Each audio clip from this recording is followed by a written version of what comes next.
चालू हो जा, और अगर अल्लाह के हुक्म से नहीं बहता तो तेरी मर्जी।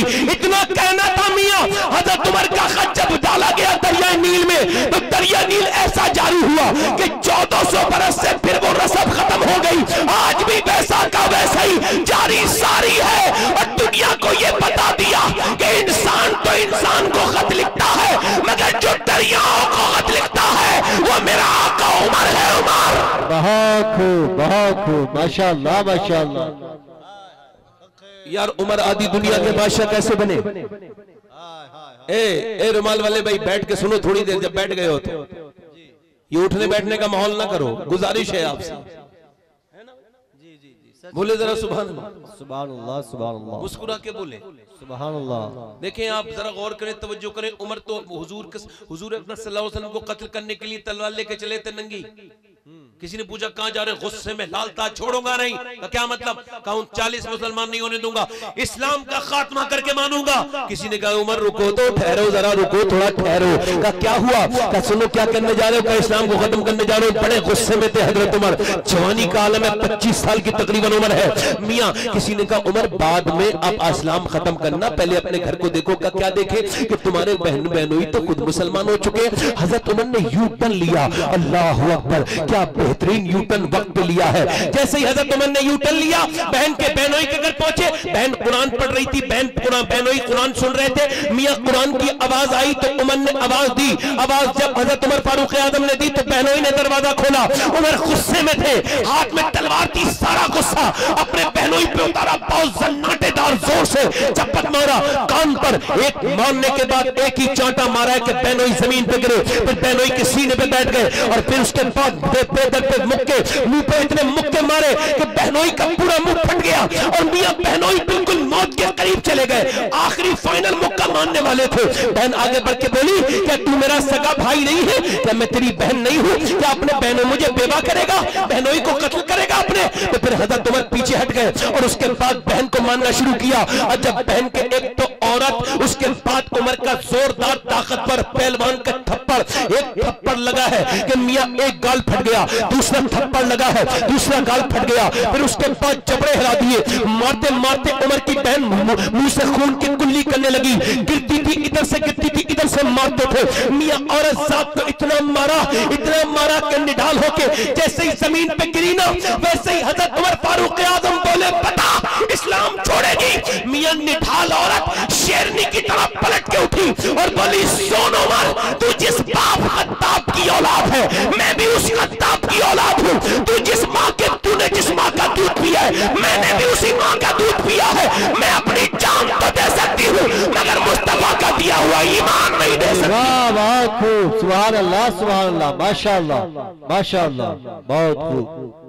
उमर बोले ये कौन सी तेरे ऊपर जिंदाबाद, कौन सा रंग चढ़ गया तेरे ऊपर? जी मेरी बहनें सुने, मेरी बेटियां सुने, आज जो कुरान नहीं पढ़ती ना, जिन्हें दीन याद नहीं सुने, अरे किसका रंग चढ़ा है? का नबी का रंग चढ़ा है।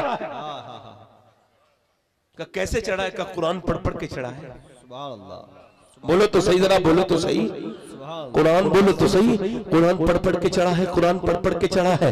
उमर बोले ला वो कुरान जरा मेरे पास भी तो लेके आ, मैं भी तो उस किताब को पढ़ना चाहता हूँ। हजरत उमर फारूक आजम की बहन बोली तू नापाक है, और नापाक के हाथ में कुरान नहीं दिया जाता है। बहन बोली नापाक के हाथ में कुरान नहीं दिया जाता। उमर बोले चल ऐसा कर तो फिर मुझे पाक करा दे। उमर के हाथों पे बहन पानी डालने लगी। मगर मोमिन और मोमिना दोनों की खासियत बता रहा हूँ, ये जो भी काम करते हैं अल्लाह के लिए करते हैं। मोमिन जो भी काम करता है अल्लाह के लिए करता है, मोमिना भी। ये देखें आप, हाथों पे जब पानी डालने लगी ना बहन, तो फिर रो रो के रोने लगी। जब रोई तो उसके मुंह से टपकते थे खून के कतरे। इस हाल में रोते रोते कहती थी मेरे परवरदिगार तू जानता है मैं औरत हूँ, मुझे कितनी बुरी तरह से मारा है मेरे भाई ने, मेरा मुंह फट चुका है, मगर ये मेरा मेरे मेरे रब ये मेरा सगा भाई है, मैं नहीं चाहती ये जहन्नम में जाए। ऐ मेरे रब, इसका हाथ धुलाना मेरा काम है, इसका दिल धो देना तेरा काम है। मेरे मालिक, अपने करम से मेरे भाई का दिल धो दे, मेरी माँ का बेटा है, मैं नहीं चाहती कि मेरा भाई जो है ना वो जहन्नम में जाए। यार जब बहनें ऐसी होती थी, एक दिन पहले मेरे नबी दुआ कर चुके थे, अमर बिन हशाम या उमर बिन खत्ताब, इन दोनों में से एक को ईमान की तौफीक अता फरमा। इजाबत का सेहरा, इनायत का जोड़ा, दुल्हन बन के निकली दुआए मोहम्मद सल्लल्लाहु ताला अलैहि वसल्लम। अब कुरान पढ़ा जाता है कहीं? अब तो कुरान को समेटा और ऊपर रख दिया। याद रखे, अगर माँ कुरान पढ़ेगी तो पेट में अगर बच्चा है तो उसके ऊपर भी असर पड़ेगा। सच है। इधर देखो, मेरी बात सुनो ध्यान से। पानीपत में, पानीपत जानते हो? पानीपत करनाल, वहां एक बच्चा पैदा हुआ। बच्चा पैदा होने के बाद रोने लगा। एक दिन रोया, 2 दिन रोया, 3 दिन माँ बाप को फिक्र हुई, डॉक्टर हकीम को दिखाया। फिर 3 दिन रोया, 4 दिन दूसरा हकीम, तीसरा हकीम, 10 दिन, 15 दिन, 20 दिन, 30 दिन, लगातार 1 महीना रोता रहा। जब लगातार 1 महीने तक बच्चा रोता रहा ना, अल्लाह अकबर, तवज्जो करें, जब लगातार 1 महीने तक बच्चा रोता रहा तो उसके बाद हज़रत फखरुद्दीन बहाउद्दीन ज़करिया मुल्तानी के दामाद गुजर के जा रहे थे। उन्होंने जब बच्चे के रोने की आवाज सुनी, कहने लगे ये बच्चा रो नहीं रहा है, अल्लाह की हमद बयान कर रहा है। तो मुरीदों ने कहा कैसे का, चलो अभी दिखाता हूँ। पहुंचे घर, जाकर के बोले इस घर में कोई है? तो मियां उनके वालिद साहब बाहर को निकल के आए। कहने लगे जी मेरा बेटा है। ये आपका बेटा? बेटा आपका अल्लाह का वली है। कहने लगे ये अल्लाह का वली है कैसे? ये तो 1 महीने से न सोया है न सोने दिया है, ये कैसे अल्लाह का वली बन गया? आपने फरमाया जरा ठहरो, मेरे पास लेकर के आओ। बच्चा आ गया, आपने एक कान में कुछ पढ़ा, दूसरे कान में कुछ पढ़ा, बच्चा खामोश हो गया। बाप बोला बताएं, बड़े बड़े हकीम से ठीक नहीं हुआ, ये बच्चा आपने कैसे ठीक कर दिया? कहा ये बताओ क्या इसकी माँ कुरान की हाफिजा है? कहा सुनो, जब ये अपनी माँ के पेट में था ना तो इसकी माँ ने उठते बैठते चलते फिरते खाते पीते इतना कुरान पढ़ा, इतना कुरान पढ़ा, हर सांस में कुरान पढ़ा कि इस बच्चे की रूह की ग़िज़ा कुरान की तिलावत बन गई। इस बच्चे को माँ के पेट के अंदर कुरान की आदत पड़ गई, आदत। जब बच्चा पैदा हुआ, माँ जचकी में गई, माँ ने कुरान नहीं पढ़ा। बच्चे को प्यास लगी, भूख लगी कुरान की, तुमने दवाइयां खिलाई, मगर मैंने इसके एक कान में एक आयत पढ़ी, दूसरे में दूसरी आयत पढ़ी, बच्चा खामोश हो गया। उसी बच्चे का नाम शरफुद्दीन बू अली शाह कलंदर है। नारे तकबीर, नारे रिसालत। बोलो जरा शरफुद्दीन, मेरी तरफ देखो, मेरी बहनें मेरी गौर करें।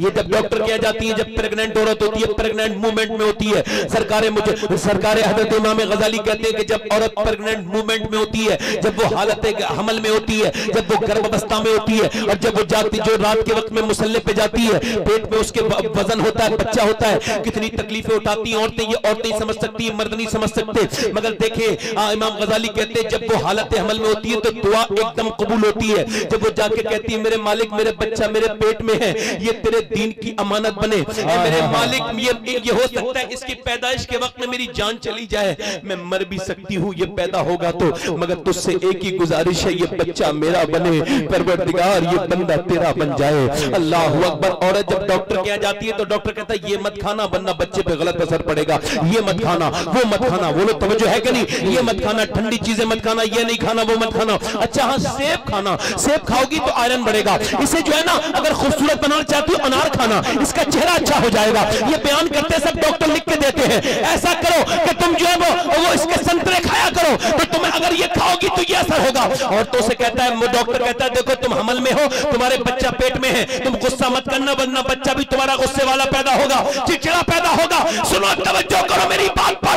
अगर माँ का गुस्सा असर कर सकता है, अगर माँ का और अल्लाह का बनाया हुआ सेब और संतरा असर कर सकता है, तो क्या अल्लाह का कुरान माँ पढ़े तो असर नहीं होगा? नारे तकबीर, नारे रिसालत, फैज़ाने कलामे इलाही, नारे तकबीर, नारे रिसालत। बहुत खूब, माशाअल्लाह माशाअल्लाह, जिंदाबाद जिंदाबाद। मैं कभी दीन को मजाक करके ना तो बोलता हूँ ना सुनता हूँ। मेरी नजर में दीन किसी हालत में मजाक नहीं होता जी। अगर कुरान दूर भी पढ़ा जा रहा हो फिर भी मेरे रब का कलाम ही होता है। अच्छा है। जोर से बोलो सुभान अल्लाह, बोलो बोलो बोलो। हैं? अब औरतों को कहां कुरान पढ़ने का वक्त है। आला हजरत फरमाते हैं जब औरत अपने बच्चे को गोद में लेके पिस्तान के करीब लाए और वो दूध पिलाते वक्त दुरूद पढ़ दे, आला हजरत फरमाते हैं अल्लाह परवरदिगार आलम उसके बच्चे को आशिक रसूल बना देता है। हाय हाय हाय, सुभान अल्लाह, सुभान अल्लाह, माशाल्लाह, बहुत बड़ी बात। कितना छोटा सा हाय हाय हाय, भाई दूध तो पिलाना ही है ना। जी जी सच है। तो पढ़ना क्या है? दुरूद। दुरूद शरीफ। हाँ। मगर अब बहनों को, मेरी बहनें सुन रही हैं, मेरी बेटियां, अब इन्हें मैकअप से और अपने मैचिंग से फुर्सत मिले तो फिर ये करें। हाय हाय हाय, पहले तो औरतें क्या करती थी कि वो पहले टीवी में देखती थी सीरियल, अब वो मोबाइल में देखती हैं। मोबाइल का स्क्रीनशॉट लिया और वो जाती हैं दुकानदार के पास, जैसे इसने कपड़े पहने वैसे ही मैं पहनना चाहती हूँ, इसके माज़अल्लाह आस्तीन का टीवी है मैं भी कटवाऊंगी, इसके जिस्म पे टाइट लिबास है जिसे हराम कहा गया, तौबा तौबा अस्तगफिरुल्लाह, मैं भी ऐसे लिबास बनवाऊंगी, अस्तगफिरुल्लाह। इसे किसी ने ये नहीं बताया कि ये जो सीरियल में आती है वो तो धंधे वाली और फाहिशा है, तुझसे उससे क्या मतलब? तू तो मेरे नबी के दीन की इज्जत है, इज्जत। हाय हाय हाय हाय, माशाअल्लाह, तेरा अच्छा है सर। जिंदाबाद जिंदाबाद। बोलो तो सही, जरा बोलो तो सही है, जी मेरी बात गलत तो नहीं, जरा बोलो तो सही। जी। पहले औरतें अपने मर्दों के लिए सजती थी, बेगैरत हैं, अब नहीं सजती मर्दों के लिए। हाँ घर में रहती है तो बिल्कुल टीचर बेकार 2 कौड़ी के कपड़े पहन के रहेंगी, कहीं जाएंगी तो बहुत अच्छे कपड़े पहनेंगी। अब इनसे पूछो किसे दिखाने के लिए पहनती हो? अच्छी बात। आला हजरत फरमाते हैं फाजिल बरेलवी कि जब औरत अपने घर में मर्द के आने का इंतजार करे और जब मर्द आने वाला हो तो औरत को चाहिए कि अच्छे कपड़े पहने, वो अपना मेकअप भी करे। फरमाते हैं जितनी बार मेकअप करके आईना देखेगी ना उतने ही सदके का सवाब अल्लाह अता फरमाएगा। अल्लाह अकबर। अच्छे कपड़े पहने, अच्छा मूड बनाए, आदमी आए तो मोहब्बत से दरवाजे पे इस्तकबाल करे, मेकअप करे, उसके लिए सजे बने, दूसरों के लिए नहीं बने, अपने मर्द के लिए बने। सुने, कुछ औरतें तो बड़ी नेक होती है, शरीफ होती है, कुछ बड़ी मनहूस औरतें पाई जाती हैं जमाने में। उनकी अलामत यह कि पूरे दिन ठीक रहेंगी, जैसे ही मर्द के आने का टाइम होगा वो मुंह बना कर बैठ जाएंगी। ये दुनिया की बदतरीन किस्म की औरत की पहचान है। ये सबसे घटिया किस्म की औरत होती है जो सबको तो खुशी देगी मगर अपने शौहर के साथ खुश नहीं रह सकती। इसे बताओ, दूसरों की तरफ मुस्कुरा के देखने वाली दूसरों की तरफ देखेगी तो तू अगर गैर महरम की तरफ देखेगी, ये हराम है। शादियों में मुस्कुराने से फायदा नहीं मिलेगा। तेरा मर्द आया करे तो मुस्कुराया कर उसे देख के, ये फातिमा की सुन्नत भी है, इसमें बरकत भी है। बहुत खूब, सुभान अल्लाह, सुभान अल्लाह, माशाअल्लाह। अरे बोलो तो सही यार, जरा बोलो तो सही, सुभान अल्लाह, सुभान अल्लाह, सुभान अल्लाह, बोलो तो सही जरा। जी सुभान अल्लाह, माशाअल्लाह, अपने मर्द के लिए। माशाअल्लाह। हाय हाय हाय हाय। सुने, एक साहब कहने लगे मेरी भी बीवी बड़ी नेक थी मगर पड़ोसन ने बिगाड़ दिया। मैंने क्या हुआ? बोले पड़ोस बड़ी बदतमीज औरत पड़ोस की थी। वो एक दिन आ गई, कहने लगी तेरे कपड़े इतने अच्छे, तू इतनी मालदार औरत है मगर तू पर्दे में जाती है, कुछ तो दिखता नहीं, शादी में तेरे कपड़े नहीं दिखते, तेरा जेवर नहीं दिखता, तो तू ऐसी जाया कर ना, बेपर्दा होके जाया कर। कौन होता है गैर? सब अपने ही तो होते हैं, शादी में सब खानदान वाले ही तो होते हैं, कौन होता है? कहने लगे बड़ी शैतान की खाला थी वो, अपने जमाने की बदतरीन औरत। कहते मेरी बीवी को ऐसा बहकाया कि वो बेपर्दा हो गई। कहते एक दिन मेरे साथ गाड़ी में बैठ के जा रही थी, मैं परेशान था समझाते समझाते, मगर एक दिन मुझसे बोली कैसी लग रही हूं, तो मेरी आंखों में आंसू आ गए। मेरी आंखों में आंसू देख के बोली क्या हुआ? वो कहने लगी वो कहते हैं मैंने कहा सुनो, मैं सोच रहा हूं कहीं ऐसा ना हो तुम्हारी वजह से मैं जहन्नम में चला जाऊं। का क्या हुआ? का हुजूर ने फरमाया जिसकी औरत बेपर्दा रहती है वो शख्स जहन्नमी है। तो चूंकि तुम मेरे साथ भी हो, मैं बच्चों की वजह से तुम्हें तलाक भी नहीं दे सकता, तुम्हारे साथ रहना मेरी मजबूरी है, मगर तुम बेपर्दा हो। अल्लाह अकबर। वो बोली मैंने तुमसे इतना पूछा मैं कैसी लग रही हूँ? कहने लगा मैंने उससे कहा, वो मर्द कहता है मैंने उससे कहा तू अगर मुझे दिखाने के लिए सजती ना तो मैं तो शाम भी घर पे होता हूँ, सुबह भी घर में होता हूँ, सभी भी पूछ लेती। अब तो जिन लफंगों और बेकार लड़कों के लिए सजी है ना, उनसे जाके पूछ तू कैसी लग रही है, जिन बदकारों के लिए सजी है। ये औरतें क्या समझती है? ये मेकअप करके निकलती है तो इन्हें अच्छे लोग देखते हैं। अच्छे लोग शरीफ तो नजरें झुका लेते हैं, गंदे घटिया 2 कौड़ी के लुच्चे लफंगे इनकी तरफ देखते हैं, बदतमीज लड़के इनकी तरफ देखते हैं, पूरी नजरें इन पे पड़ती है। कहते हैं उसने इतना सुना तो नेक औरत थी ना, एकदम पलट के बोली मुझे पलट के ले चलो। अल्लाह अकबर। कहने लगी मैं ऐसी शादी में नहीं जाऊंगी जिससे खुदा रसूल नाराज हो जाए। आप जरा गौर तो करें, आप औरत कैसे तंग कपड़े पहन सकती है? अल्लाह कैसे इजाजत दे सकता है? मुझे बताओ आप, जिस अल्लाह ने औरत की नमाज ही बदल दी उसके जिस्म की वजह से, उसके जिस्म की बनावट अलग है। इधर देखो, तवज्जो करो, मैं बहुत नाजुक बात कह रहा हूं। औरत के जिस्म की बनावट और है, मर्द के जिस्म की बनावट और है। देखिए आप देखें, मर्द जब नमाज पढ़ता है तो अल्लाह का क्या हुक्म है? यहां तक हाथ लाए, सच है। और औरत को लिए क्या हुक्म है? जिंदाबाद जिंदाबाद। हाँ। इससे बड़ी मिसाल दूं मैं आपको कोई? अल्लाह ने अपनी नमाज बदल दी और मेरी बेटी तू अपनी आदत नहीं बदल रही। हाय हाय हाय हाय, बहुत खूब बहुत खूब। तेरा रब नहीं चाहता तेरी बेपर्दगी हो, हाँ सच है। तेरी छुपी हुई चीजें जाहिर हो, ये तेरा रब नहीं चाहता तो उसने नमाज का तरीका बदल दिया, तेरा अलग कर दिया, मर्द का अलग। हाय हाय हाय हाय, बहुत खूब बहुत खूब जी, माशाल्लाह माशाल्लाह माशाल्लाह। औरत के लिए नमूने अमल जनाब सैयदा फातिमा तो ज़हरा की जात है। आला हज़रत फरमाते हैं औरत जब घर से बेपर्दा निकलती है तो उस पे अल्लाह की लानत। हाय हाय हाय। अच्छा, लानत को हल्का समझ रही होंगी, मजार पे आने वाली हैं, सुन लें, आप भी सुन लो।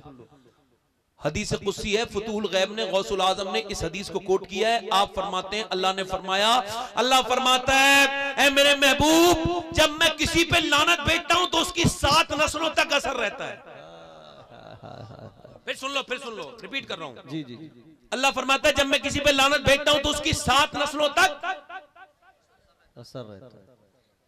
अब जहां अल्लाह की लानत हो, मुल्ला का ताबीज क्या करेगा वहां पे?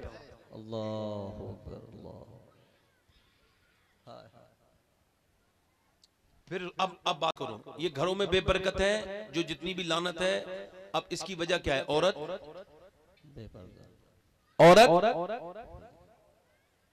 अच्छा, जब औरत पर्दा करके जग निकलती है ना तो अल्लाह की रहमतें उतरती हैं। सुभान अल्लाह सुभान अल्लाह। अर्ज की गई, मेरे आका ने अर्ज की है, मेरे परवरदिगार ये बता, लानत तो तेरी 7 नस्लों तक असर करती है और तू रहमत भेजे तो रब ने फरमाया महबूब मेरी लानत की हद तो है मगर मेरी रहमत की कोई हद नहीं है। सुभान अल्लाह। हाय हाय हाय हाय। अब इसकी मिसाल देख लो आप जरा, औरत पर्दा वाली हो।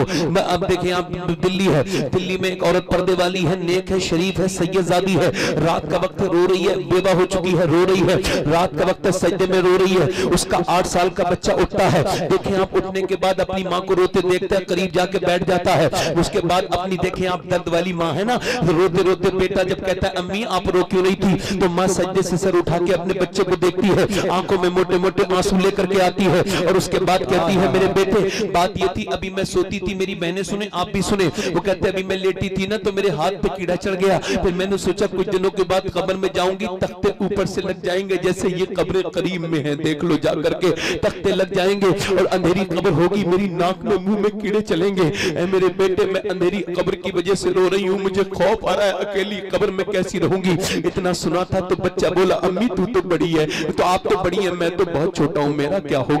तो माँ बोली बेटे ऐसा कर मेरे लाल कि तू सजदे में चला जा, अल्लाह कब्र के अजाब से बचाएगा। बेटा सजदे में जब गया ना तो माँ भी सजदे में चली गई, कहने लगी मालिक यहाँ तक लाना मेरा काम था, यहाँ से आगे कबूल कर लेना ये तेरा काम है।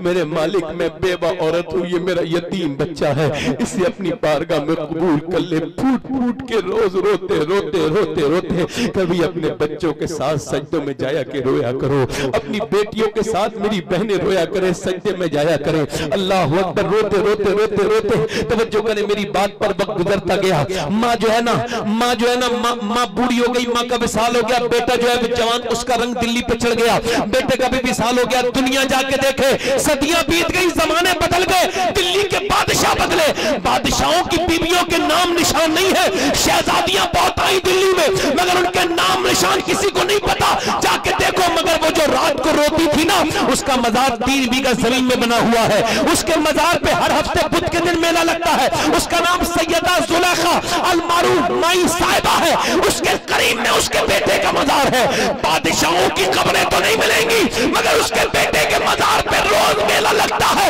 उसके बेटे का नाम निजामुद्दीन महबूब इलाही है। हाँ हाँ हाँ, जिंदाबाद जिंदाबाद, माशाअल्लाह माशाअल्लाह, बहुत खूब बहुत खूब। बोलो जरा, बोलो। हाय हाय हाय। निजामुद्दीन बोलो निजामुद्दीन महबूब इलाही। मैं यही तो कह रहा हूँ, माँ नेक होती है तो बच्चे नेक होते हैं। इकबाल कहता है मेरी बेटी तेरा कुरान पढ़ना इस वजह से जरूरी था कि जब तूने मदीने में फातिमा बिनते मोहम्मद बन के कुरान पढ़ा तो तेरे बेटे ने करबला के मैदान में नेज़े पे चढ़ के कुरान पढ़ दिया, और जब तूने मक्के में फातिमा बिनते खत्ताब बन के कुरान कुरान पढ़ा तो तेरे भाई उमर ने पूरी दुनिया को कुरान का मतलब समझा दिया।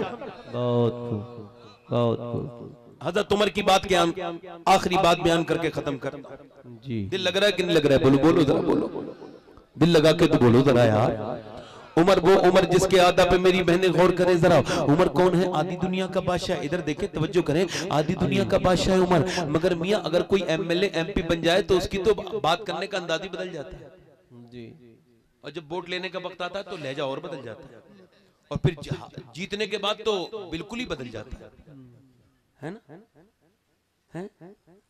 मगर मैं किसकी बात कर रहा हूँ? आधी दुनिया का बादशाह सुबह को रस्सी डोल लेते हैं, रस्सी डोल से जो है ना वो डालते हैं कुएं में और कुएं से पानी निकालते हैं। कुएं से पानी निकालने के बाद मशकीजा भरते हैं, दाढ़ी सफेद हो चुकी है, मशकीजा भर के कांधे पे रखते हैं, लेके चलते हैं। ऐसे भी लोग दुनिया में आएंगे? नहीं नहीं, ऐसे उनके बाद अब नहीं आएंगे। कैसे लाल जने थे माओ ने, कैसे बेटे पैदा किए थे, वो कैसे लोग थे। मियाँ कांधे पर वो रखे डोल लेके जाते हैं मशकीजा। एक घर में, दो घर में, तीन घर में दोपहर हो गई, किसी ने कहा लाइए अमीर मोमिनीन हम आपका पानी भरवा देते हैं। ये किसके घर पानी भर के जाते हैं? कहने लगे तुम कयामत के दिन मेरा बोझ उठा लोगे जो आज आए हो। सुनो, मदीने में कुछ औरतें ऐसी हैं जिनका कोई पानी भरने वाला नहीं है, उमर उनके घर में पानी भर भर के देता है। अल्लाह अकबर। ये बूढ़े उमर की बात कर रहा हूँ जिसकी उम्र 60 साल तकरीबन हो चुकी है। ये उस उम्र की बात जिसके नाम से दुनिया कांपती है, उस उम्र की बात। उसके बाद सौदे ला के देते हैं। पूछा आप किसके सौदे ला के देते हैं? कहते हैं कुछ औरतें ऐसी हैं जिनके शौहर जंगों पे गए, उनका कोई सौदा लाने वाला नहीं है, उमर की जिम्मेदारी है उनके घर का सौदा लाना।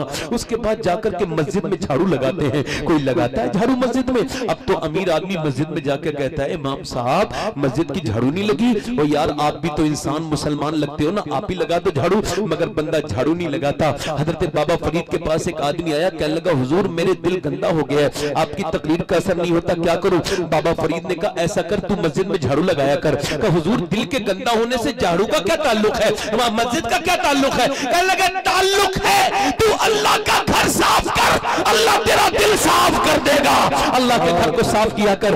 आपने झाड़ू लगाते देखा उमर घर फिर उसके बाद सफे बिछाते हैं और रात को जो है वो देखते हैं। आपकी बीबी कहती है रात को एक मर्तबा खाना खा लिया तो रोने लगे। कहने लगे रात को खाना खाते नहीं, तो पूछा आप क्यों रो रहे? आपने फरमाया क्या पता आधी दुनिया का बादशाह हूं, क्या पता कोई जो है ना कोई ऐसा हो सकता है कि आधी दुनिया का बादशाह हूं, कोई भूखा सो गया हो तो मुझे जवाब नहीं देना पड़ जाएगा कयामत के दिन।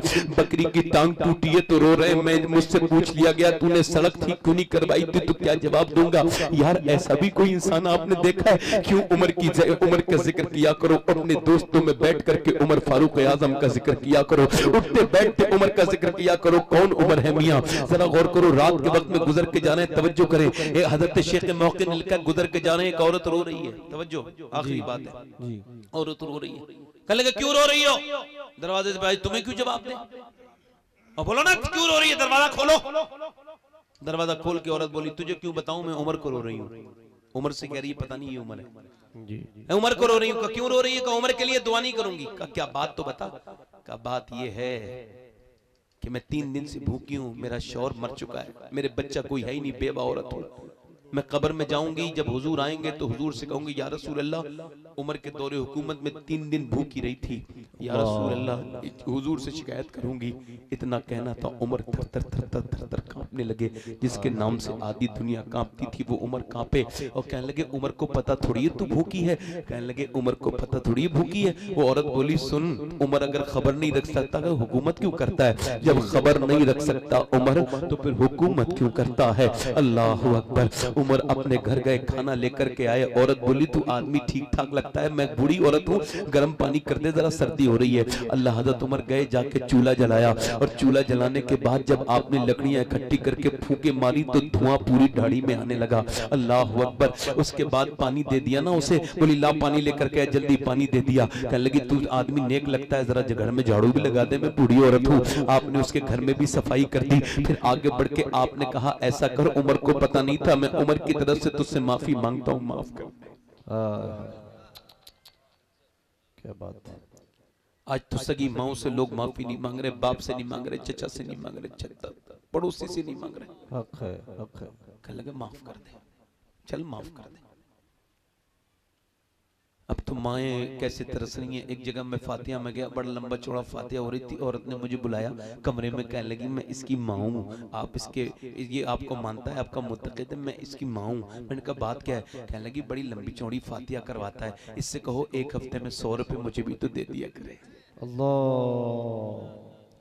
कहने लगी सैयद साहब ये जो है ना, मेरा शौहर जब जिंदा था तो मैं पान खाती थी, 1 साल हो गया जब से शौहर मरा है, ये कहता है पान अब खाना बंद करो, मैं तुम्हारा पान का खर्चा नहीं उठा सकता। कहने लगी मगर एक बात इससे कहूँ, एक बात इससे कह देना कि मैं बूढ़ी हुई हूँ मगर अंधी नहीं हुई हूँ, मैं अंधी नहीं हूँ, बूढ़ी जरूर हुई हूँ। और मोटे मोटे आंसू उसकी आंखों से निकले। मैंने कहा रो मत, बात बताओ। कह लगी इससे कहो छुपा छुपा के फल लाता है, मीठा लाता है, अपने बच्चों को बीबू को खिलाता है। क्या मैंने इतना बुरा किया इसके साथ कि मुझे ये फल नहीं दे सकता? मैं क्या खा लूंगी, बूढ़ी औरत हूँ। अल्लाह अकबर। कहने लगी इसे समझाओ। मैं जब देखती हूँ तो मेरा दिल टूट जाता है। अम्मी आयशा फरमाती मेरे दरवाजे पे दस्तक हुई, मैंने दरवाजा खोला, एक औरत ने कहा मैं भूखी हूँ, मुझे कुछ दे दीजिए, मेरे बच्चे कई दिन से भूखे। अम्मी आयशा कहती मैंने 3 खजूरें दी। उसने एक खजूर अपने एक बेटे के मुंह में दी, दूसरी दूसरे के मुंह में दी, तीसरी खजूर उसने अपने मुंह में रखना चाहिए और मुंह में रख ली, और वो मुंह में रख के चबाने वाली थी कि बच्चे खा के माँ की तरफ देखने लगे। माँ ने अपने मुंह से खजूर निकाली, एक इसके मुंह में रख दी, दूसरे इसके मुंह में रख दी, और वो एक खजूर के 2 टुकड़े किए, एक टुकड़ा इसके मुंह में, एक इसके टुकड़े रख दिया। फरमाती मैं रोने लगी। जब मैं रोई तो हुजूर तशरीफ लाए। मेरे आका करीम ने फरमाया आयशा तुझे किस चीज ने रुलाया है? मैं कहने लगी हुजूर मैंने आज अपनी आंखों से जो है ना, अपनी आंखों से मैंने आज ममता को देखा है। क्या देखा? क्या एक भूखी औरत आई थी, उसके बच्चे भूखे थे,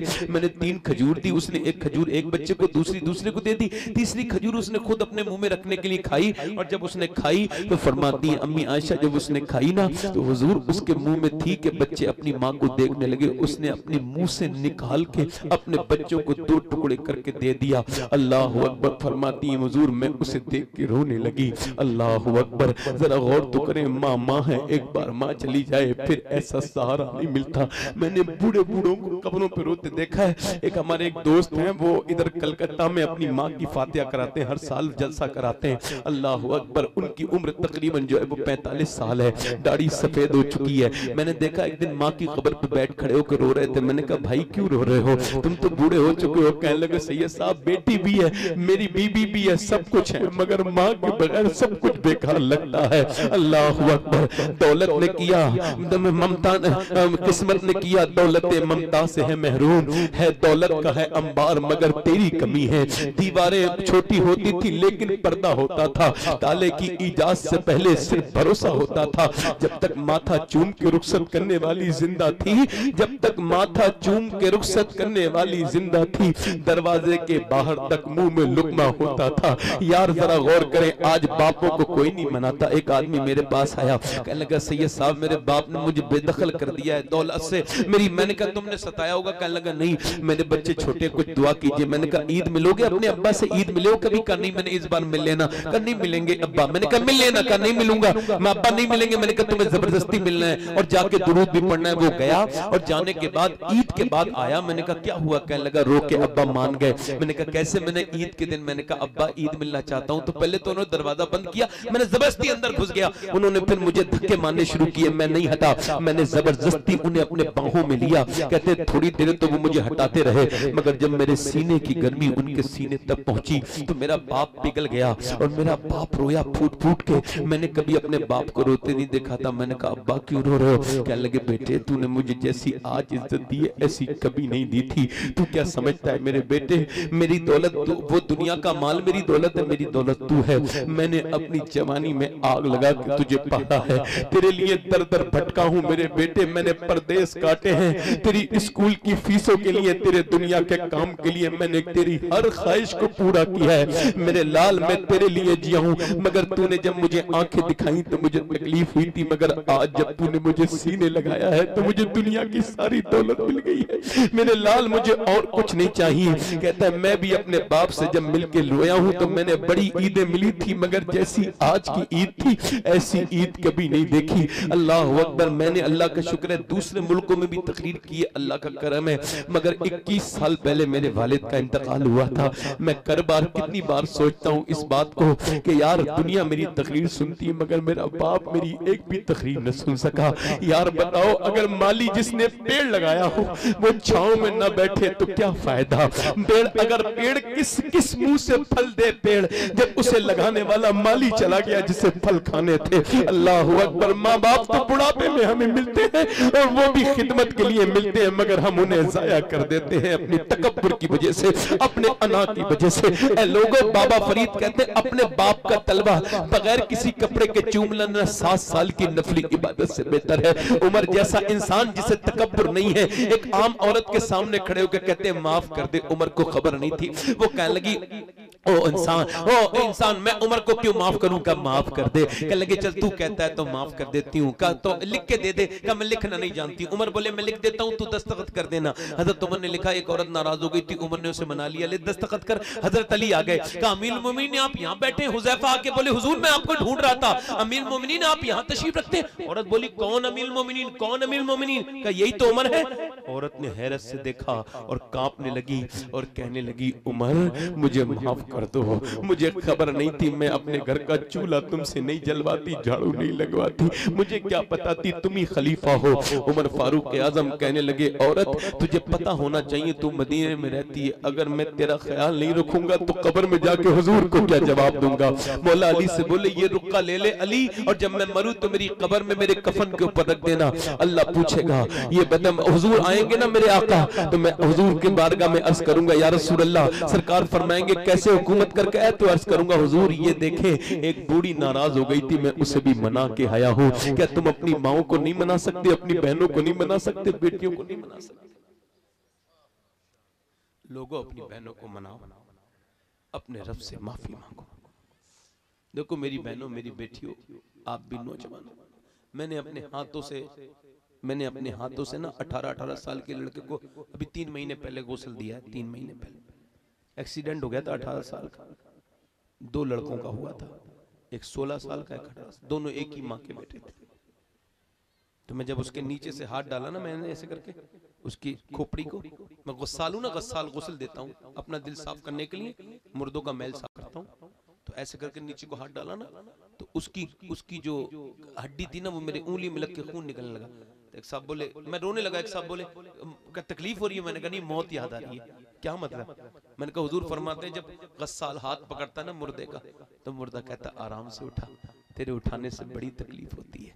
मैं कहता हूँ जब हाथ उठाने से तकलीफ होती है तो इसे तो शराब पी के चीरा गया होगा पोस्टमार्टम हाउस में। और कैसे सीते हैं? चीरते हैं, बड़े बड़े कुल्हाड़ों से चीर देते हैं, यहाँ से लेके यहाँ से। अल्लाह अकबर। उसके बाद क्या करते हैं? अल्लाह अकबर। सीते कैसे हैं? वो प्लास्टिक की डोरी से सीते हैं। मैं इस वजह से रो रहा था या अल्लाह मैं सफर में रहता हूँ, मेरे मालिक मुझे पोस्टमार्टम की मौत से बचा लेना, मेरे रब मुझे नेक बहुत देना, बगैर पोस्टमार्टम वाली अपनी रहमत वाली मौत कि जिससे तू राजी हो जाए। ये सब डाके डाल देंगे, ये दोस्त है बाबा, हाथ झाड़ देंगे जाके कब्र पे, कोई नहीं आएगा, वापस अल्लाह की बारगाह में जाना है। लोगों याद रखो अल्लाह के सामने मुंह दिखाना है। किफल नाम का नौजवान रोज गुनाह करता था, हुजूर फरमाते रोज नई लड़की मंगाता था रात को और अपनी रात रंगीन बनाता था। एक दिन एक लड़की आके रोने लगी और रो रोई तो कहने लगा मेरी रात खराब करने आई है, तुझे पैसे नहीं मिले, बदतमीज यहाँ आके रोती है। कहने लगी सब कुछ पैसा ही थोड़ी होता है। कहा तो रो क्यों रही है? का अल्लाह के खौफ से रोनी। का किसके वजह से खौफ? का इस वजह से कि मेरे बहन भाई अगर भूखे ना होते, अगर मेरे माँ बाप जिंदा होते तो मैं जरूर ये बुरा काम करने नहीं आती, कभी नहीं आती। कहने लगा क्या मतलब? कहने लगी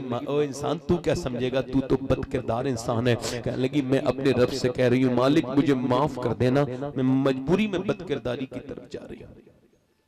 कहने लगी सब कुछ मेरे पैसे ही थोड़ी होता है, मेरे बहन भाई भूखे हैं। रो के बोली मुझे अपने रब से हया। जिना करने वाला सुन ले, जिना करने वालियां, अल्लाह फरमाता है कि मैं अगर जन्नत भी दूंगा ना जानी को माफ भी कर दूंगा तो जन्नत में अपना दीदार नहीं कराऊंगा। मौला अली फरमाते हैं मैं अपनी आंखों से अपनी शर्मगाह भी नहीं मैंने कभी देखी। का क्यों? का जिन आंखों से हुजूर को देखता था मुझे शर्म आती थी। ये बताओ मैं आज मर जाऊं, नौजवान बताओ तुम, मुझे भी तो आ सकती ना मौत। मैं आज मर जाऊं, कब्र में जाऊं और हुजूर कब्र में आएंगे तो इन आंखों से हुजूर को देखोगे, इनसे। किफल नाम का नौजवान रोने लगा, हुजूर फरमाते वो रोई तो उसके आंसुओं से उसका दिल धुल गया। और इतना रोया वो, इतना रोया, मेरी बहन जब तुझे बहन बनाता हूं चली जा, पैसे दे दिए, जा सारे पैसे दे दिए, 10-15 लाख रुपए उस जमाने के दे, जा चला जा, तुझे अपनी बहन बना लिया। और रात को बोला मालिक ये मेरे परवरदिगार, एक बार आई थी उसने हाथ तक नहीं लगने दिया और इतना रोई है, मैं तो बहुत बदकार इंसान हूं, मेरा क्या होगा।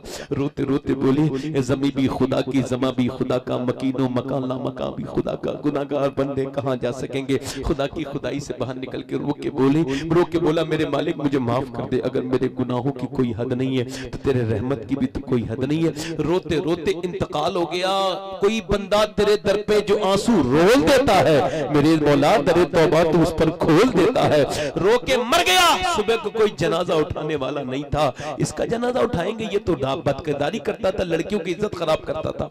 जब कोई उठाने वाला नहीं आया ना, तो अल्लाह ने फरिश्तों को भेजा और बड़े बड़े लफ्जों में उसके घर की दीवार में लिखवा दिया। अल्लाह ने क्या, इन्नल्लाह कद गफर लिल किफल, ये जो किफल है ना उसे उसके रब ने माफ कर दिया है, बख्शिश कर दी है। किसकी? जो रात को रोया उसे अल्लाह ने माफ कर दिया। आप में कितने लोग ऐसे हैं जो अल्लाह से माफी मांगेंगे? कितने लोग ऐसे हुजूर के नाम पे गर्दन कटा देंगे? दोनों हाथ उठा के बताएं, नीचे हाथ करें, दोनों हाथ उठा के बताएं कितने कटा देंगे गर्दन नीचे। तो गर्दन कटा सकता है, कुछ भी कर सकता है ना, कुछ भी कर सकता है ना। आप नीचे हाथ करें, एक दूसरे की तरफ ना देखना और मुस्कुराना नहीं। जो गर्दन कटा सकता है कुछ भी कर सकता है। कितने लोग ऐसे जो गर्दन भी कटा देंगे? हाथ नीचे करें, पहले सुन लें। कितने लोग ऐसे जो गर्दन भी कटा देंगे और आज से हुजूर के नाम पे पूरी दाढ़ी भी रखा लेंगे? इस महफिल में खड़े हो जाओ, खड़े हो जाओ, खड़े हो जाओ। जो पूरी दाढ़ी रखा के जिए हैं, खड़े हो जाओ। देखो मैं अभी 4 तारीख को मदीना शरीफ जा रहा हूँ, अभी अगले महीने की 4 तारीख को। रमजान में मदीने में जाऊंगा तो ये दाढ़ी रखाने वालों के लिए जरूर दुआ करूंगा। बल्कि हुजूर की बारगाह में कहूंगा या रसूलुल्लाह, बहुत खराब दौर में उन्होंने आपकी सुन्नत पे वादा किया है कोई और सुन्नत रखाने वाला? 100 शहीदों का सवाब। जज्बात में खड़े मत होना, आज से पूरी दाढ़ी रखा के जीना है। दुनिया के लिए नहीं, मदीने वाले के लिए जीना है। कोई आशिक रसूल और? दाढ़ी कटाना मुड़ाना एक बराबर है। छोटी दाढ़ी वाला भी खड़ा हो सकता है जो पूरी कर ले। हाँ खड़े हो जाओ, अगर खड़े रहो, खड़े रहो, आप भी खड़े हो। 100 शहीदों का सवाब है। मैंने कहा ना, जहां भी इस्माइल एड़ियां रगड़ता है अल्लाह वहीं जमजम निकाल देता है कोई और आशिक रसूल? 100 शहीदों का सवाब है। जो अपने चेहरे पे उस तरह चलवाता है, उलमा कहते हैं वो नबी के सीने पे उस तरह चलवाता है कोई और आशिक रसूल? इस महफिल रसूल में छोटी दाढ़ी जिसकी हो जो पूरी कर ले। इधर आसपास कोई हो तो खड़ा हो जाए। हम लोग, अल्लाह ताला बरकत अता करे। दाढ़ी रखाएंगे इंशाअल्लाह। हाथ ऊपर कर लो, हाथ ऊपर कर लो मेरे साथ को। इंशाअल्लाह आज के बाद अल्लाह को गवाह बनाकर, इस सम्मन पीर को गवाह बनाकर, इस उलमा को गवाह बनाकर वादा करते हैं आज के बाद ना दाढ़ी कटेगी ना मुड़ेगी इंशाअल्लाह को। इंशाअल्लाह है, इंशाअल्लाह पूरी रखाएंगे दाढ़ी। बैठ जाए।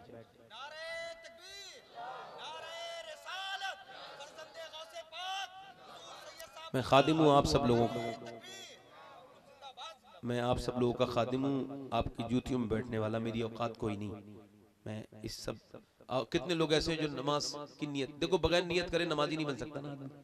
तो आज नियत करो सच्ची वाली, दोनों हाथ उठा के, दोनों हाथ उठा के इंशाअल्लाह, दोनों हाथ उठा इंशाअल्लाह नमाज पढ़ेंगे दोनों इंशाअल्लाह। या अल्लाह हाथ उठाना इनका काम है, नमाजी बनाना ये तेरा काम है। दोनों हाथ उठा इंशाअल्लाह। अपनी बहन बेटी को पर्दा कराएंगे इंशाअल्लाह। हजरत उमर से मोहब्बत करेंगे इंशाअल्लाह। अल्लाह आप सबको सलामत रखे। देखें जो गलती हो गई हो मुझसे, कुछ कहा हो मैंने खराब तो मुझे माफ कर दे, है ना। अल्लाह ताला, किसका इंतकाल हुआ है भाई, उनके लिए दुआ करते हैं। क्या नाम है उनका? आ जाओ, आ जाओ। किनका इंतकाल हुआ है अभी? अच्छा, जो हमारे भाई के रिश्तेदार का अजीज का इंतकाल हो गया, अल्लाह उनकी मगफिरत फरमा, हम सब की मगफिरत फरमा। परवरदिगार हम सबको नेक बना दे, मदीने का ज़ाहिर बना दे, बगदाद का ज़ाहिर बना दे। अल्लाह हमारी खताओं को माफ कर दे, अल्लाह हमें बाअमल बना दे। कहिए आमीन, कहिए अल्लाह हमारी बहनें बेटियां जितनी बगैर निकाहों के घरों में इनके गैब से निकाहों के इंजाम फरमा दे, इन्हें बरकतें अता फरमा। जिन्होंने मेरी तकरीर सुनी उन्हें भी, जिन बच्चों ने नहीं सुनी है सिर्फ इधर से गुजर गए उन पर भी रहमतें अता फरमा। अल्लाह सब पर फजल फरमा। अभी आप उठेंगे नहीं, एक भी आदमी, बड़ी मुश्किल से बैठे हैं क्योंकि अभी 2 शायर मौजूद हैं, है ना, ये पढ़ेंगे फिर आप इंशाल्लाह उठ के सलाम के बाद जाएंगे। मैं यहीं बैठा हूँ, अभी मैं भी नहीं जा रहा हूँ इंशाल्लाह। मेरे साथ तौबा करें, पढ़े अस्तगफिरुल्लाह, पढ़ो अस्तगफिरुल्लाह, अस्तगफिरुल्लाह रब्बी मिन कुल्ली ज़ंब मत, पढ़ ला इलाहा इल्लल्लाह मुहम्मद रसूलुल्लाह। मेरी जिंदगी का मकसद तेरे दी की सरफराजी, मैं इसीलिए मुसलमान, मैं इसीलिए नमाजी। इस्लाम जिंदाबाद, मसलक आला हजरत पाइंदाबाद, वस्साबिकून अस्साबिकून उलाइकल मुक़र्रबून, सदक़ल्लाहुल अज़ीम। अल्लाह आप सबको सलामत रखे। अभी जनाब अतर जमाली साहब और आकिब इलाहाबादी ये 2 लोग तशरीफ रखते हैं। मेरी गुजारिश है नाज़िम इजलास साहब से कि अपनी तरतीब से